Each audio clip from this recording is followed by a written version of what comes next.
So many years I have longed to be his world and live my own truth. My sorrow's over, now I found you. I feel so alive, like I need to.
Сегодня вот в этом прекрасном манеже мы проводим открытое первенство СВПУ по якутским прыжкам на призы профессора, доктора педагогических наук Валерия Пантелеймоновича Кошнева.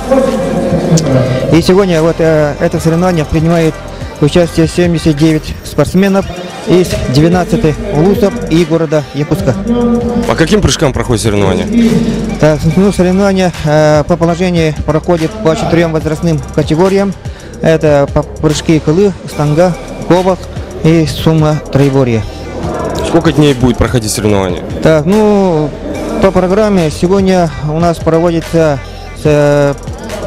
прыжки кылы, станга по всем 4 возрастным категориям, а завтра с 10 утра девушка начинает прыжок ковах. Так, ну, этом чемпионат как бы самое у нас этот подготовительным этапом является. Летом у нас будет спартакиада по национальным видам спорта на призы Василия Манчары. Поэтому вот спортсмены, все сильнейшие спортсмены принимают участие на этом первенстве. Это получается отборочный тур, да? Да, ну типа такая отборочный турнир будет.